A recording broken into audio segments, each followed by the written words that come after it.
Evangelho, segunda-feira da segunda semana do tempo do Advento, memória de Santo Ambrósio, bispo e doutor da Igreja. O Senhor esteja convosco, Ele está no meio de nós. Proclamação do Evangelho de Jesus Cristo, segundo São Lucas. Glória a vós, Senhor. Um dia Jesus estava ensinando, e à sua volta estavam sentados fariseus e doutores da lei, vindos de todas as aldeias da Galiléia, da Judéia e de Jerusalém. E a virtude do Senhor o levava a curar. Os homens traziam um paralítico num leito e procuravam fazê-lo entrar para apresentá-lo. Mas não achando por onde introduzi-lo, devido à grande multidão, subiram ao telhado e por entre as telhas o desceram com o leito no meio da assembleia diante de Jesus. Vendo-lhes a fé, ele disse: Homem, teus pecados estão perdoados. Os escribas e fariseus começaram a murmurar, dizendo: Quem é este que assim blasfema? Quem pode perdoar os pecados senão Deus? Conhecendo-lhes os pensamentos, Jesus respondeu dizendo: Por que murmurais em vossos corações? O que é mais fácil dizer: Teus pecados estão perdoados, ou dizer: Levanta-te e anda? Pois, para que saibais que o Filho do Homem tem na terra poder de perdoar os pecados, disse ao paralítico: Eu te digo, levanta-te, pega o leito e vai para casa. Imediatamente diante deles, ele se levantou, tomou o leito e foi para casa, louvando a Deus. Todos ficaram fora de si e glorificavam a Deus e, cheios de temor, diziam: Hoje vimos coisas maravilhosas. Palavra da salvação. Glória a vós, Senhor. Segunda-feira da segunda semana do tempo do Advento. Hoje, memória de Santo Ambrósio, bispo e doutor da Igreja. Em nome do Pai, do Filho e do Espírito Santo. Amém. Queridos irmãos e irmãs, chegamos ao nosso último dia da novena da Imaculada Conceição. Passaram-se assim 9 dias em que estamos reunidos em oração, preparando a grande festa de amanhã, a grande solenidade da Imaculada Mãe de Deus. Com grande alegria, o Senhor nos conduziu ao longo desses primeiros dias do tempo do Advento, sob o amparo materno e sob o testemunho intenso da pureza do coração da Virgem Maria, que em tudo amou o seu Filho, em tudo seguiu a voz de Deus, que professou a fé, recebeu as graças do céu e viveu em fidelidade. A Santíssima Mãe de Deus, que nos acompanha e que caminha conosco nesse tempo de Advento, ajudando-nos a termos um coração preparado para acolher o Rei Messias. Ontem, no domingo, ouvíamos a pregação de São João Batista, que chamava os homens no deserto a prepararem e endireitarem o caminho do Senhor, a estrada do Senhor. O chamado a uma profunda experiência de conversão. O chamado a uma renovação ardorosa da fé, e falávamos o quanto a palavra espera por acontecimento. O Senhor nos entrega a palavra não apenas para que ela seja ouvida, mas a eficácia da palavra acontece quando, sendo ouvida, ela passa a edificar em nós uma novidade.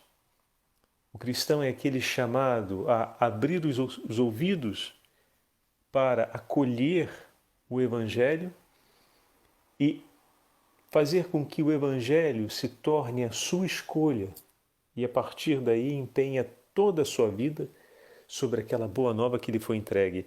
E falávamos a respeito de Marcos, que anuncia para nós que a pessoa de Jesus é a boa nova. É Cristo quem deve ser acolhido. E de quantos modos e maneiras o Senhor veio ao nosso encontro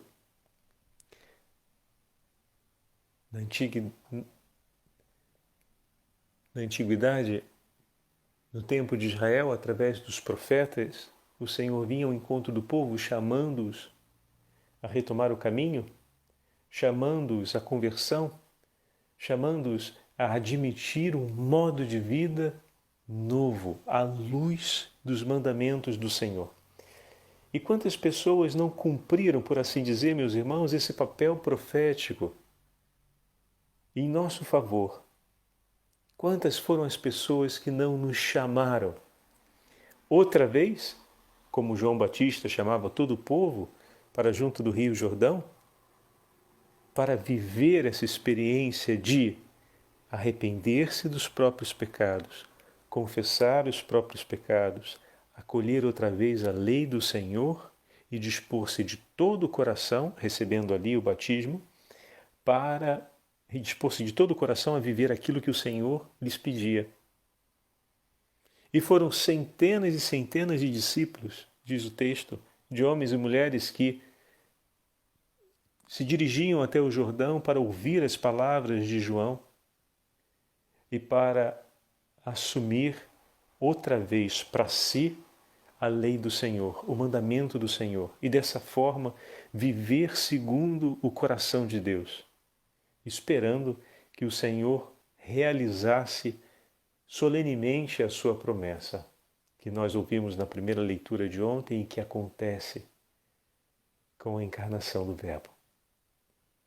E olha que espetáculo!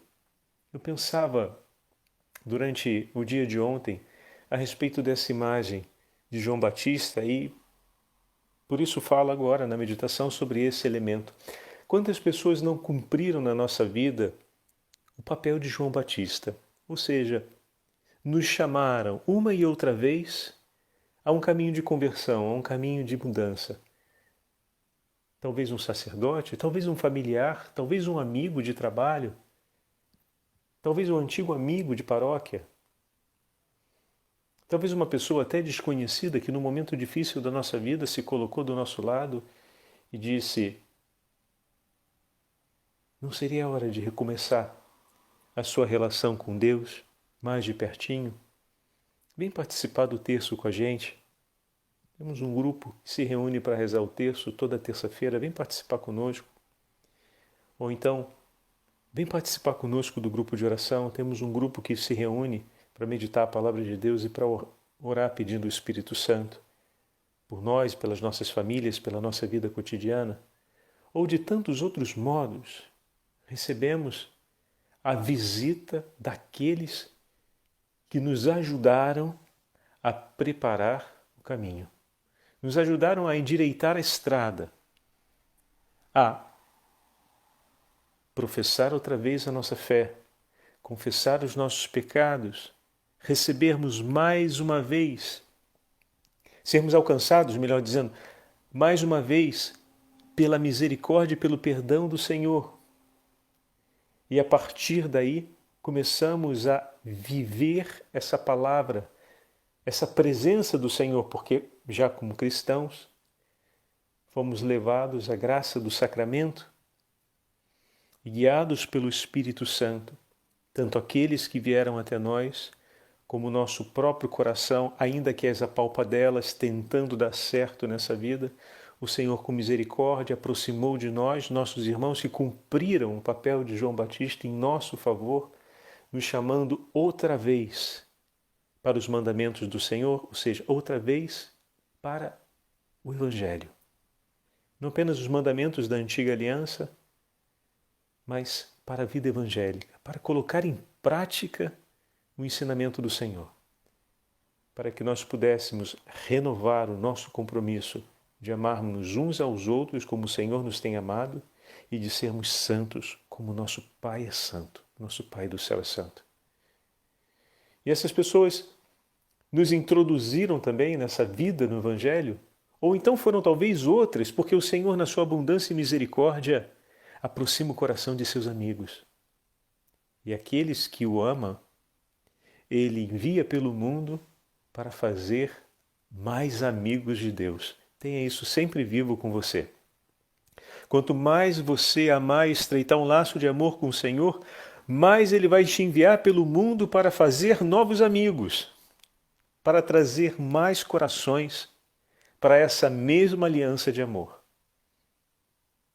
Então não se impressione e não se assuste. Primeiro, se os inimigos de Deus tentarem combater esse laço de amor entre você e o Senhor. E depois, se o Senhor te chamar em muitos momentos de sua vida para que você faça novos amigos para Ele, para que você apresente novos amigos para Ele, para que você cuide dessa relação, desse vínculo amoroso. E assim, a fileira dos amigos de Deus, dos amigos da cruz, aumente cada vez mais. Quantos homens e mulheres não seguiram ouvindo a pregação do Senhor, a pregação de João, não seguiram guardando no coração os mandamentos de Deus e a palavra dos profetas na expectativa da vinda do Messias. E olha o que acontece. Quando o Messias, então, está no meio deles, e falávamos ontem como o Evangelho de Marcos é mais enxuto sobre o testemunho, sobre as palavras de João Batista do que os demais evangelhos, e por uma razão, para dar toda a ênfase e o enfoque à pessoa de Jesus e à ação messiânica do Senhor Jesus, mas ao mesmo tempo o Evangelho de Marcos amarra de modo muito intenso essa particularidade. É importante que ele cresça ou diminua, que vai aparecer na narrativa do Evangelho de João, mas que em Marcos aparece enquanto fato textual. João praticamente entrega todos os seus discípulos para Jesus. Vocês me acompanharam até aqui, mas é Ele que vocês devem acompanhar. A alegria de João de ver aqueles que, como ele, porque ontem o padre falava que a descrição da imagem de João Batista como um homem de grande austeridade é a imagem de todo cristão, de todo batizado, de todo convertido no mundo, que admite uma vida de austeridade por ter acolhido o Evangelho, né? Então, João Batista é apresentado como aquele que vive a pregação que faz. A pregação que chama os homens à conversão, a conversão uma passagem por uma austeridade de vida. João é o homem da austeridade, ele prega aquilo que vive. A alegria de João Batista de entregar seus discípulos nas mãos do Senhor. Todos aqueles que, como eu, ouviram o chamado de Deus e que acolheram a lei de Israel e guardaram no coração o chamado, a conversão apresentado pelos profetas e as admoestações para que permanecessem na aliança com Deus, agora, como eu, devem se alegrar. O Messias está entre nós e é a Ele que devemos seguir. Fantástico! É a Ele que devemos seguir. Querido pai, querida mãe, ontem eu pensava muito em cada um de vocês. Como vocês, para a vida dos seus filhos, cumprem de maneira intensa esse papel de João Batista. Pois como pai e mãe que são chamados a educar os vossos filhos a caminharem pela estrada da justiça, que começa com o reconhecimento e a vivência das leis naturais, assumindo o papel que é próprio na sociedade, depois ao conhecimento do Evangelho, que nos leva a estabelecer um modo de vida próprio, que é o modo de vida como cristãos, e a vida dos pais testemunha, ou melhor, a vida dos pais educa, a voz dos pais, o chamado dos pais, a palavra dos pais educa na medida em que essa palavra também é escolha de vida. Porque é escolha de vida de seus pais, essa palavra ganha qualidade e peso de autoridade sobre a vida de seus filhos. Não uma autoridade que impõe submissão, mas uma autoridade que envolve, que desperta o desejo, que suscita no coração do outro a vontade de também participar. Que em italiano se fala autorevolezza, para distinguir de autoritarismo, né? uma autoridade que se reveste de uma força de um reconhecimento qualitativo do seu valor. Então, assim, os pais, vivendo o Evangelho, educam o Evangelho para os seus filhos. E como está sendo agradável viver isso desde a 34ª semana do Tempo Comum, começamos a fazer essa grande motivação da catequese em casa e com todos os meios, com todos os recursos, com as meditações que temos escutado, o nosso coração tem criado um grande calor e um grande compromisso com esse agir, com esse cuidar do outro. E a novena veio como um grande tesouro. Fico muito feliz de receber o feedback das famílias que estão parando juntas para rezar. E hoje tivemos o cuidado de mandar essa imagem para cada um de vocês, dessa família que se coloca diante da cruz em oração, que o padre fala, me comoveu muito ver essa imagem. Muito, muito, muito. Ver o pai, a mãe com seus filhos que se coloca diante de nosso Senhor crucificado e entrega ali todos os seus anseios, o olhar confiante para Jesus crucificado. A quem vamos recorrer, meus filhos, nos momentos mais difíceis da vida? É a Jesus, é ao Senhor. Ele é o nosso Senhor. O pai e a mãe que educa o seu filho, que prepara o seu filho para a vida, e no momento em que eles começam a dar os primeiros passos de maturidade, os primeiros passos com consistência e consciência na responsabilidade, na assunção das responsabilidades, no tomar compromisso sobre si próprio, no assumir o peso da vida, vê que esses filhos colocam os pés aonde nós também colocamos. Colocam os pés sobre as marcas da pegada de Cristo no caminho do Evangelho. Quando vejo que meus filhos estão colocando os pés ali, onde também coloco, além de vir uma grande alegria no coração, vem também esse momento como na vida de João Batista. Meu filho, minha filha, é a ele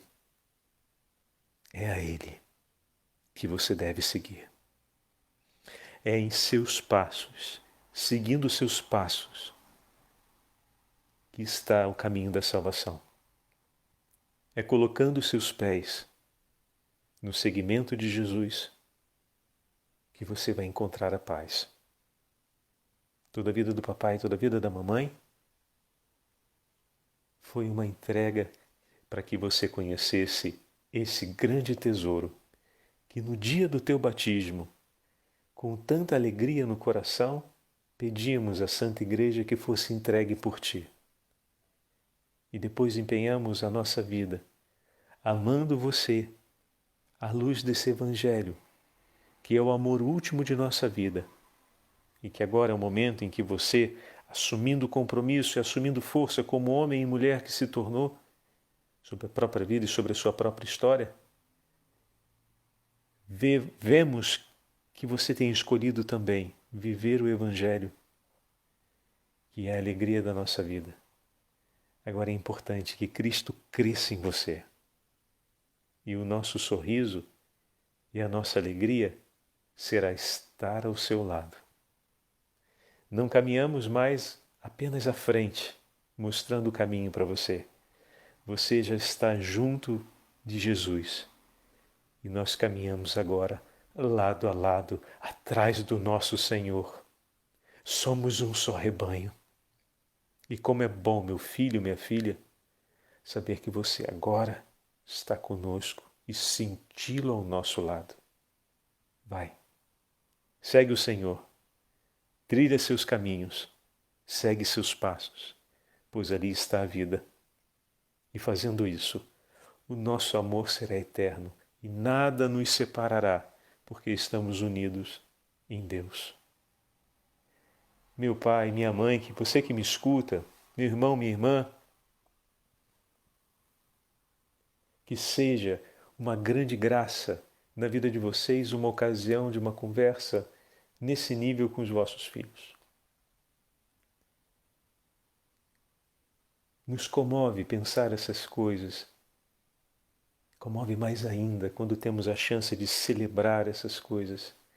E que esse Natal possa ser a preparação dessa celebração que todo esse itinerário das 4 semanas do Advento nos ajude a recuperar essa sensibilidade do nosso coração, dos nossos olhos, para como nossos filhos estão caminhando, para vermos, por exemplo, a beleza dessa experiência de João Batista dentro da nossa vocação, como pai e mãe, como chefe de família,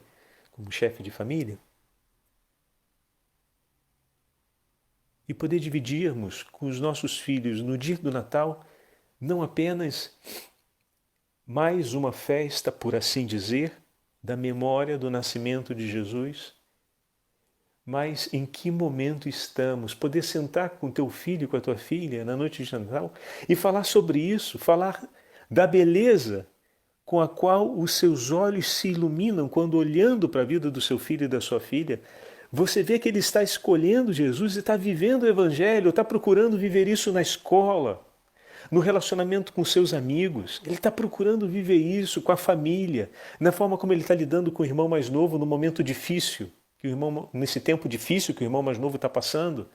Ou ele está conseguindo ter essa sensibilidade do Evangelho na forma de lidar com os conflitos que a família está vivendo. Ou com o próprio modo como ele lidar com a vida e com o contexto atual que estamos passando. Falar sobre isso, dividir essa experiência. O Natal nos espera como uma grande ocasião de Deus, para que possamos dividir isso, a certeza do Senhor, que está presente no meio de nós. Como é bom ouvirmos das pessoas em quem confiamos uma palavra de vigor, uma avaliação de vida, uma declaração como essa. Como é bom saber que as pessoas que eu amo têm olhos atentos sobre a minha vida para me ajudar a viver em Deus e para me ajudar a viver por Deus. Como é bom e como é necessário para cada um de nós provarmos essa experiência. E bendito seja Deus porque todo esse contexto está nos ajudando a celebrar isso e a preparar esse tempo do Natal. Esse tempo onde, sentando, vamos trocar também em família esses grandes presentes da experiência da nossa fé, da nossa caminhada. O Evangelho de hoje nos traz, saltamos para Lucas capítulo 5, uma imagem tão bonita e significativa dos amigos que trazem. Jesus está ensinando em uma casa, a casa está completamente cheia, ali estão presentes aqueles que buscam o Senhor por suas necessidades, aqueles que se encantam pelo ensinamento do Senhor, aqueles que buscam a Deus, aqueles que só estão ali ouvindo para julgar e avaliar se o outro é digno de fé ou é digno de ser amado. E aqueles que estão ali também para avaliar como condenar um inocente. Que diversidade de corações, que diversidade de intenções, mas o Senhor está ali. Atenção, amando a todos, ensinando a todos. Os corações que estão fechados não recebem daquele ensinamento, porque amando tanto a si próprio ou tendo tanta resistência ao bem pelo próximo, não conseguem receber daquilo que o Senhor oferece. Mas o Senhor oferece a todos uma palavra de vida, oferece a todos o chamado à verdade e anuncia a todos um evangelho de paz. Certo dia, enquanto ensinava, achava-se ali sentado fariseus e doutores da lei, vindo de todos os povoados da Judéia, da Galiléia e também de Jerusalém. E ele tinha um poder do Senhor para operar curas. Então, Lucas reconhece que aqueles que vieram de vários lugares para investigá-lo reconheciam que sobre ele havia um poder exclusivo de Deus, e isso já comentamos em outras meditações, a respeito do poder messiânico de curar. E quantas curas significavam também uma autoridade misericordiosa da parte de Deus de perdoar os pecados, porque certas doenças estavam associadas à interpretação de uma pena aplicada por Deus por conta de pecados gravíssimos feitos de maneira oculta por aquele que estava adoecido. Então, diz o texto que eles reconheciam que ele operava curas, ou seja, eles vão até o Senhor porque percebem que os sinais messiânicos estão acontecendo. Eis que então vieram alguns homens. Aqui não falam quantos, Lucas não entra nesses pormenores. Vieram alguns homens carregando um paralítico numa maca. Tentaram entrar, a casa estava completamente cheia. Pensem na cena. Eles com aquele homem numa maca dão um jeito de subir para o teto da casa, para o telhado da casa. Aqui Lucas descreve uma casa greco-romana, diz que eles abrem as telhas, enquanto Marcos vai descrever a casa enquanto uma casa palestinense, onde eles fazem um espaço entre as palhas, eles abrem um buraco no telhado, eram as palhas betumadas, com betume e barro seco, que são retiradas por um lado e para o outro, abrindo assim um espaço. Enquanto Lucas, como escreve para um público de origem greco-românica, faz também a descrição da casa com esse particular. Como não tinha jeito de introduzi-los por causa da multidão, subiram ao terraço e, através das telhas, desceram-no com a maca no meio dos assistentes, diante de Jesus. Então, imagina a cena. Não é que é fácil subir com um homem com a maca para cima de uma casa, né? Então, tem toda uma barulheira do lado de fora acontecendo, dentro o Senhor que ensina. Então a situação era um pouco agitada, digamos assim, né? Porque não tem como, não é que as paredes eram muito espessas. E imagina o falatório do lado de fora, puxa, vai, sobe, desce, cuidado que vai cair, não vira muito que ele vai escorregar, olha aí que está caindo, segura firme nas cordas, puxa com cuidado. E o barulho em cima do teto, né? O que tem? Um pica-pau lá em cima? Não sabe? Aquela barulheira, está acontecendo alguma coisa. O pessoal tem logo medo que caia alguma coisa na cabeça. Bom, não cai nada na cabeça, mas desce uma maca com um paralítico em cima. Bom, a cena é impressionante. Não fala que ninguém levou com a telha na cabeça, mas desceu em cima do Senhor um paralítico com a maca. Uma cena fantástica, ou seja, do ponto de vista plástico, intensa. Por quê? Não tinha um que naquela sala não estivesse participando intensamente de tudo que estava acontecendo. Desde o vozerio lá fora até a interrupção do discurso do Senhor, porque afinal, que o Senhor continuou falando, enquanto estão descendo com a maca em cima da cabeça dele. Ora bolas, como é que ele ia conseguir continuar falando como se nada tivesse acontecido? Todo mundo parou para observar aquele episódio. E o Senhor o recebe. Olha aqui o acontecimento do Evangelho.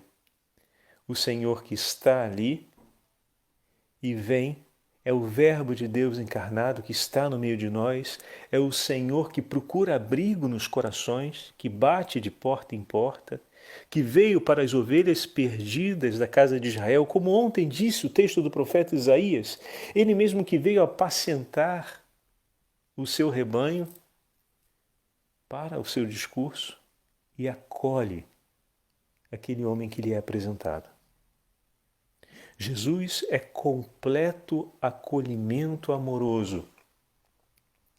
Não poderia ser de outro modo a apresentação daquele homem diante de Jesus, porque, como diz o texto, não encontraram modo de fazê-lo entrar. Fizeram do modo mais indiscreto e cinematográfico possível, mais barulhento, mais desconfortável, mais desajeitado, talvez, mas foi o modo que levou Jesus a parar o discurso, parar o ensinamento que estava fazendo. Mas Jesus parou o ensinamento que estava fazendo, padre?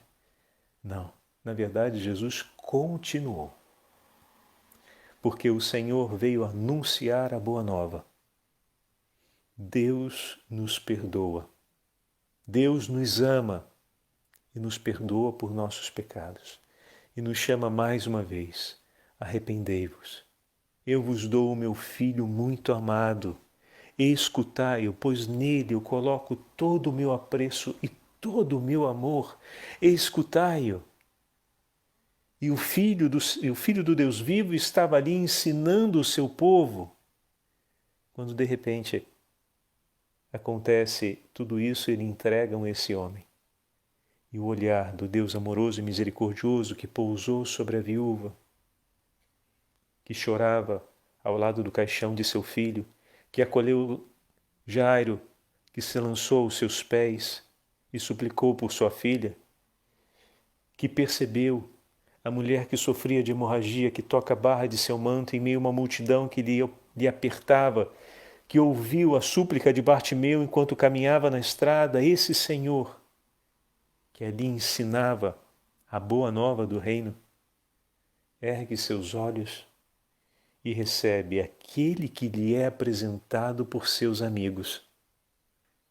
Outro dia fizemos a meditação em que falávamos de levar as pessoas que amamos no coração até Jesus, como o Senhor, que subindo a montanha se senta e a multidão leva até ele os seus enfermos. E falávamos de levar até Jesus as pessoas que amamos e que vivem conosco.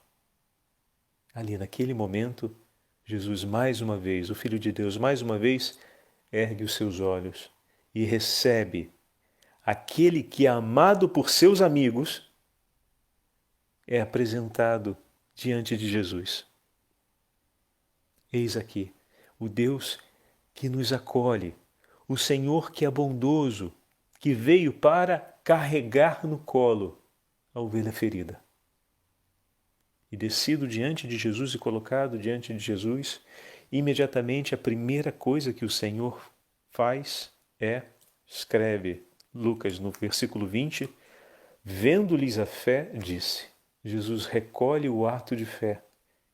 O ato de fé do coração desses homens que está testemunhado no gesto de caridade e de amor.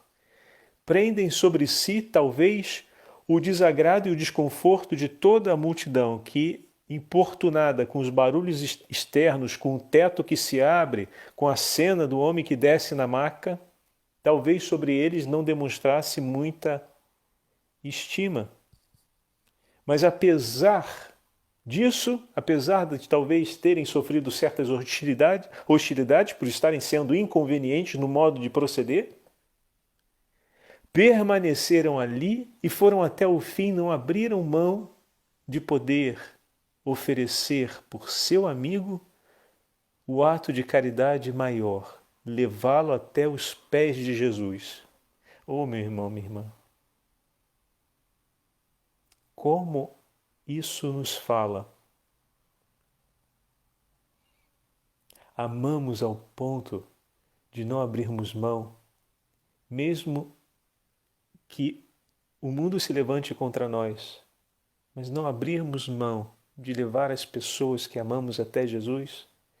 Muitos podem nos criticar, podem tentar nos persuadir a desistir daquilo, como as vozes que se levantaram contra Bartimeu. Estão vendo aqui a imagem muito próxima, né? Esse detalhe não é contado no texto, mas não é difícil de intuí-lo. Quando a gente, por exemplo, está num mercado e as pessoas começam a se apertar numa banca para poder pegar o produto que está no mercado, isso já gera grande hostilidade ou tensão. Imagina todos amontoados dentro de uma casa, querendo ouvir aquele que fala, e lá fora o pessoal fazendo barulho e abrindo o teto e descendo com o homem. Gente sem paciência e insensível não é de hoje, né? Não é privilégio do nosso tempo. O quanto isso impactava sobre o coração, sobre a fé daqueles amigos que tinham a certeza que levar o amigo que amava e que sofria até os pés de Jesus merecia todo o esforço possível, ainda que pagassem o preço de serem hostilizados e maltratados. Mas a pessoa que eu amo, eu faço de tudo para que ela possa chegar até os pés de Jesus, para que ela chegue até Ele. E Jesus olhando a fé, ou seja, por detrás desse ato de caridade existe uma fé que os sustenta.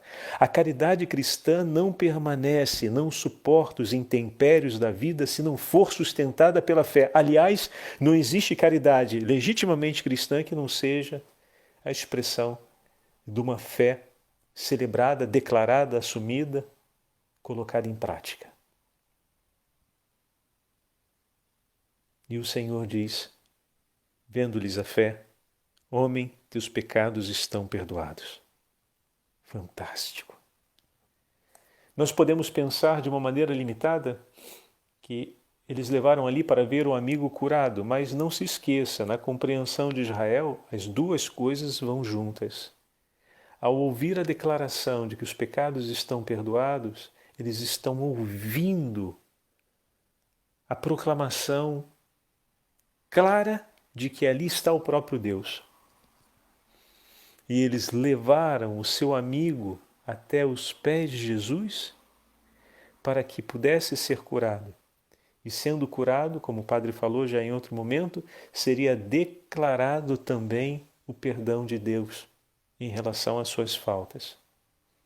Então, ao dizer seus pecados estão perdoados, isso não causa, tanto que o texto muda o foco agora sobre o público, se vocês perceberam, né? Ou seja, toda essa cena era para permanecer ali sobre eles, mas agora os personagens que entram em diálogo com o Senhor são os fariseus. Porque essa palavra, para aqueles que viam já em Jesus o Messias, o Filho de Deus, receber a certeza do perdão dos pecados, é ter a certeza de que se cumpre a profecia do profeta Isaías. Eis que o próprio Deus teve misericórdia de nós e veio nos salvar, veio declarar a paz. O perdão dos pecados é a declaração de paz. Eu vos amo, não vos abandonarei jamais. E entrego o meu coração por vós, meu Senhor e meu Deus. Mas naquele momento os escribas e os fariseus começaram então a se opor. Mas ele diz uma blasfêmia? Ele não pode perdoar os pecados? Jesus, percebendo o que está acontecendo, e como o padre falou no início, o Senhor foi alcançado pela fé do coração daqueles homens que trouxeram seu amigo, mas com a sua declaração agora busca alcançar também a fé no coração dos fariseus e dos escribas. Jesus, percebendo seus raciocínios, respondeu: por que raciocinais assim em vossos corações? Que é mais fácil dizer, teus pecados estão perdoados, ou levanta-te e anda? Todas as duas coisas só Deus pode realizar. Pois bem, para que saibais que o Filho do Homem tem o poder de perdoar os pecados na terra, para que saibam que o Filho do Homem é verdadeiramente o Filho de Deus, em outras palavras, eu te ordeno, e disse ao paralítico, levanta-te, toma a tua maca e vai para a tua casa. A partir daquele momento, a fé daquele homem enfermo se torna testemunho para aqueles fariseus. Eu creio, Senhor, que tu és o Filho de Deus. O Senhor já havia testemunhado em favor dele e de seus amigos. Vendo-lhes a fé, disse, homem, teus pecados estão perdoados. Então o Senhor já havia recebido o testemunho de fé deles. Mas ali, naquele momento, e já havia concedido a graça maior e mais profunda que um homem pode ter nessa vida, que é o perdão de Deus. Retomar a aliança de amor com Deus. Essa é a graça maior, porque é a graça que nos assegura a vida eterna, o perdão de Deus. Não tem graça maior a desejar nessa vida que viver reconciliado com o nosso Senhor. E por meio dessa reconciliação, celebrá-la enquanto reconciliação em vida com todos os nossos irmãos e irmãs. Então o tesouro maior já tinha sido entregue, o Senhor já tinha testemunhado em favor dele e de seus amigos. Agora, ao declarar, levanta-te, toma a tua maca e vai para a tua casa, ao curá-lo fisicamente, testemunha mais uma vez a fé daquele homem agora, que crê, Senhor, eu creio em Ti, se torna explícita diante de todos. Falta que os fariseus e os escribas também façam a sua declaração, a sua profissão de fé.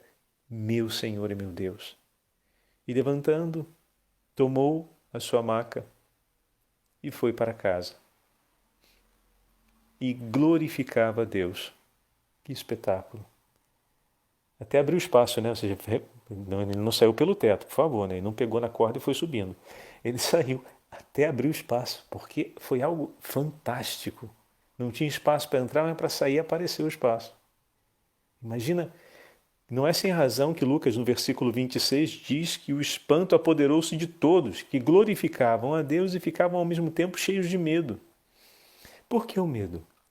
Porque estavam diante daquele que conhece o íntimo dos corações. E como o Senhor já nos disse, tudo será revelado, nada restará escondido de tudo aquilo que vivemos. Como diz Padre Pio, os olhos de Deus sempre nos acompanham em todas as partes. E a presença da Virgem Maria também. São as duas realidades que nos acompanham sempre.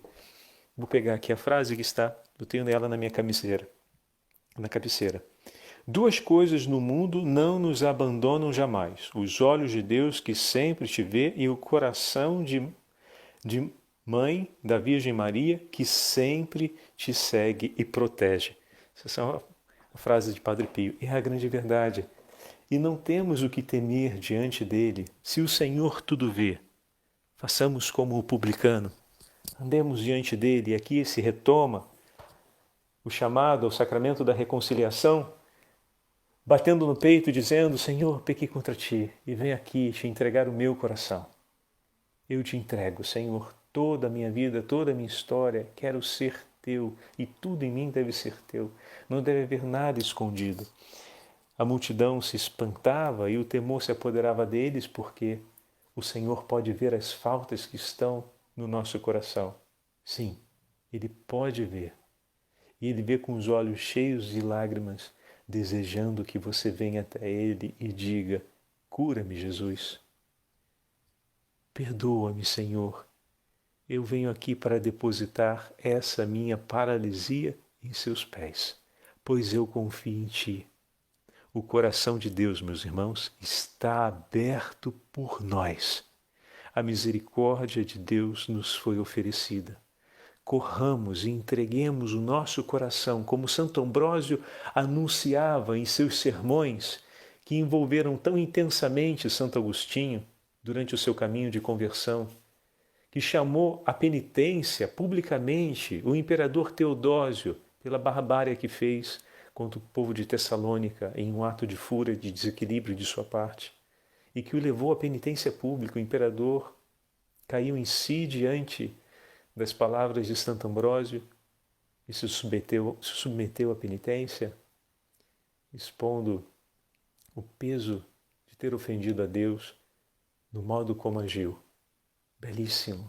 Temos um Senhor que abre o coração diante de nós e nos espera com todo o amor. Corramos para junto desse Senhor e entreguemos a Ele o nosso coração.